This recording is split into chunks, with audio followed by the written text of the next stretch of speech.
Hello and welcome to my channel Spark Stenographer. Today I am going to deliver you a editorial shorthand dictation. So guys, ready for the dictation. 10 second,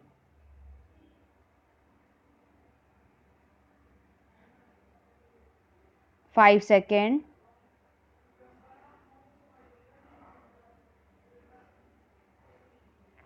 start.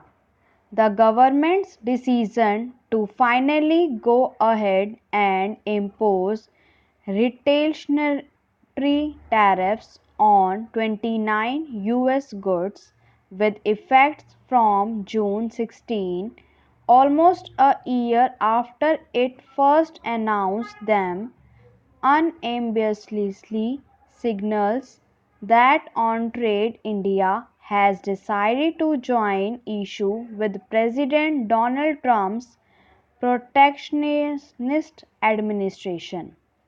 Clearly, the trigger for the move was the US withdrawal of duty-free access to India exporters under the Generalized System of Preferences (GSP) from June 5. Mr. Trump chose to go ahead and proclaim on May 31 that he was terminating India's designation as a beneficiary developing country over Delhi's failure to assure the US of equitable and reasonable access to its markets. Notwithstanding the fact that Prime Minister Narendra Modi and his new Council of Ministers had just been sworn in the previous year. This reflects an unwillingness to meet India halfway on trade. Not that there had been no warning lights flashing.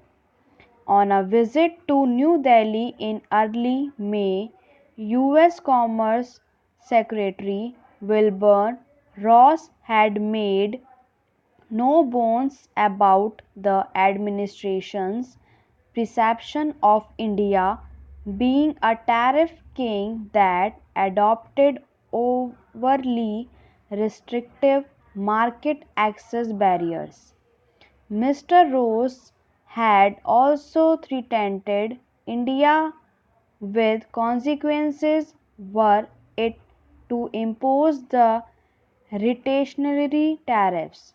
Now, the government led by Mr. Modi and his key interlocutors on trade, including the new External Affairs Minister S.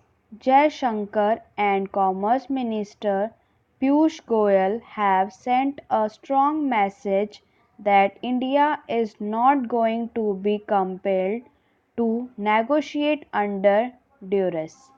The change in tack on India's part also indicates that it is done, at least for now, with a more conciliatory stance after it had kept delaying the imposition of retaliatory tariffs over the past 12 months.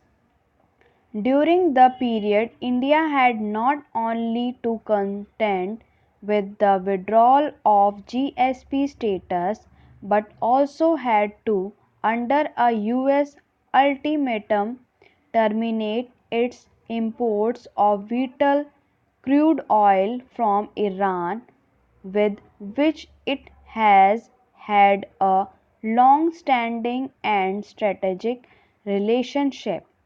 To be sure, India has much at stake in ensuring that economic ties with its largest trading partner do not end up foundering on the rocky shores of the current US administration's approach to trade and tariffs, one that China has referred to as nagged economic terrorism. Trade is not and must not be viewed as a zero sum game.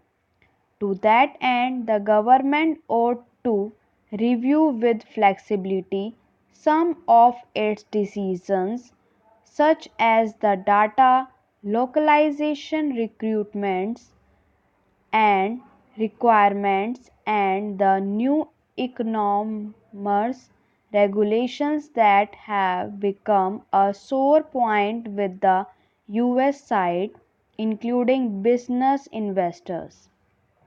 Indian trade negotiators also need to impress upon their American counterparts the importance of ensuring that market access for India service exporters remains free of new restrictive visa curbs. The counter tariffs have now lent the Indian side a bargaining chip that the US Secretary of State Mike Pompeo will have to grapple with during his visit later this month. Stop.